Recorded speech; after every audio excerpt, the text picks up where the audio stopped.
My name's Sam Girardi, and I spent a year in Africa with the Peace Corps as a community health agent.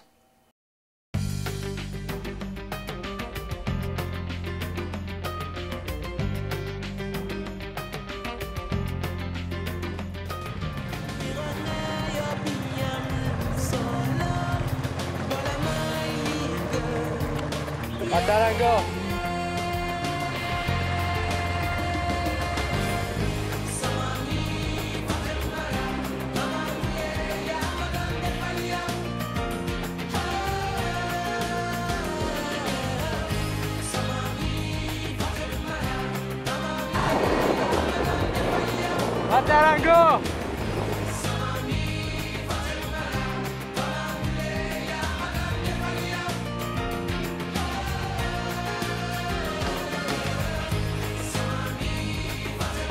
Go!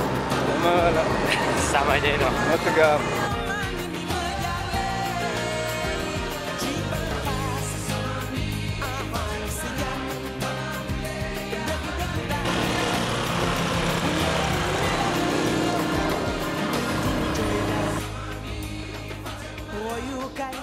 The amount of suffering in Niger is just so daunting that you've got to focus on individuals. And one quote that got me through everything was, "As one man, I cannot save the world, but I can save the world of one man."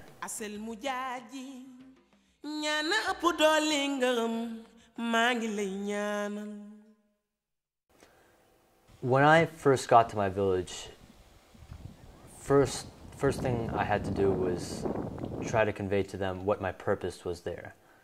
And it was hard to do that when I didn't even know what my own purpose was. And you know, there were even some like old men that thought I was there to make money or like steal their children. And there were a couple of instances where children would just start crying when they saw me because they'd never seen a white person before.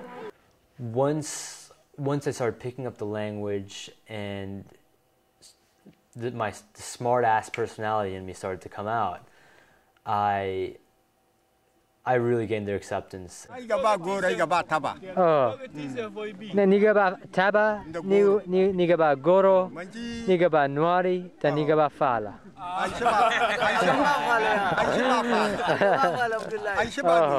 People just got a kick out of me. I was able to sit down and have a cup of tea with the old men in my village and just talk about normal things. One of the most basic questions people ask me is, what did I eat while I was over there? And I would always say millet. Now, what's millet? I mean, how do you describe millet? Well, millet is basically bird food. It's what we give to birds. But in Africa, it's a staple food. They'll pound it up into sort of a flour, and from there they can do different things with it. They can add water to it and make it into like a pasty, this pasty type of substance. Imagine getting rice and smushing it up, overcooking rice and smushing it up and eating that. That's what millet is like. It's a very bland, very starchy, but it fills you up very quickly. One of the most horrifying things about being a Peace Corps volunteer is dealing with insects and animals, and just they're everywhere. Niger is also the only country in the world with free-roaming giraffes. Next, you have something called a chariot spider. Chariot spiders are something out of your nightmares. They only come out at night, they're attracted to light, and they can run faster than I can run. Next is scorpions. Scorpions are the most dangerous thing because if a scorpion stings you, you're going to be in a lot of pain for a while. Your foot will swell up, and you probably need some kind of medical attention. My dog kept me company, and it was the cutest little thing.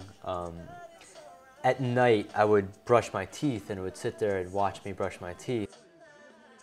After a while, I made the decision to buy a camel, and that really simplified my life. And a lot of the villagers make fun of me because I actually ended up buying a cell phone, and I'd have music hooked up to my camel. I would be blasting music, talking on my cell phone, strolling on a camel in the middle of the desert.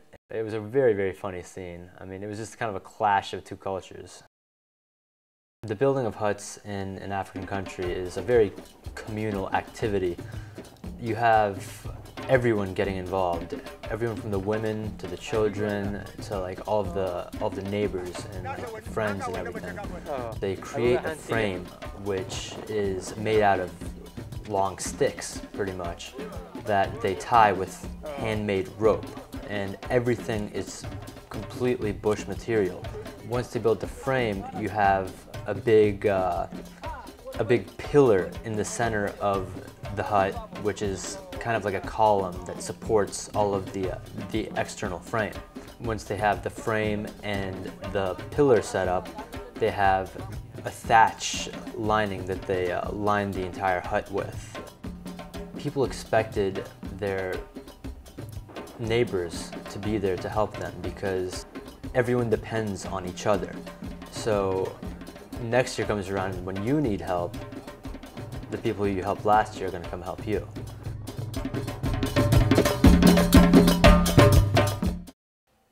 African kids are a lot different from what I expected to see from seeing all those commercials with the white guy with the beard in the commercials, you know, saying that there's a kid in Zimbabwe hungry. African kids are a lot more similar to American kids than I realized. They argue, they fight, they want candy, they need attention, and they like dancing.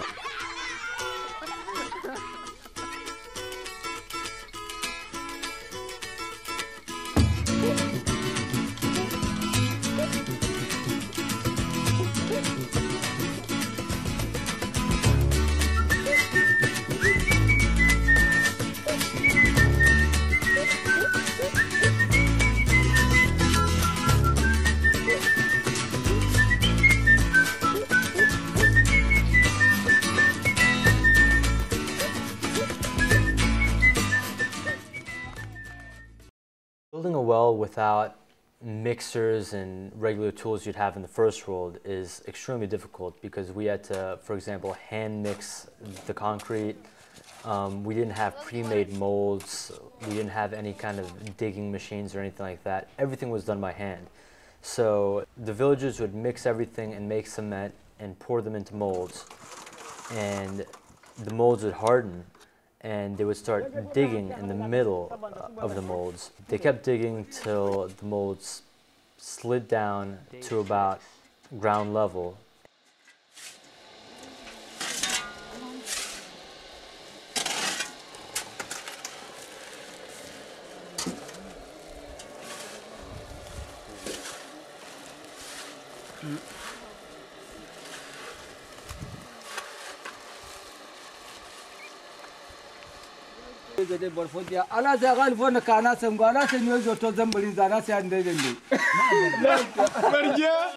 Eventually you get to a point where you hit the water table, and you get to a point where you're waist deep in water.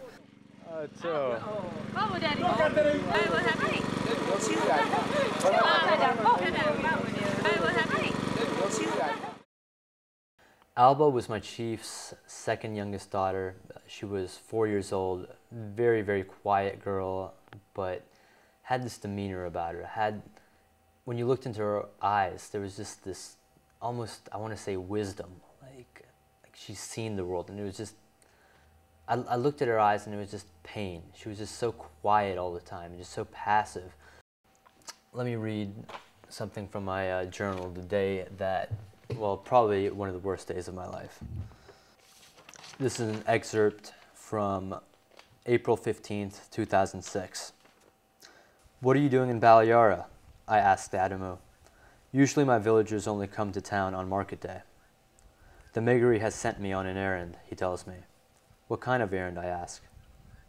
To tell you that Alba died last night." I had rushed back to the village after I found out that Alba had passed away. I pull aside the chief and, give him my condolences and everything. I look to my right as I'm giving him my condolences, and I see my dog dead, laying in a trash pit with its head stuck in a bag. And obviously it had suffocated, and it was just really bad timing. I mean, it was definitely one of the worst days of my life. Niger represents to me a group of people that work hard every day of their lives, and they're the hardest working people I've ever come across in my life, and they don't get rewarded for their hard work. Comme si je n'existais pas,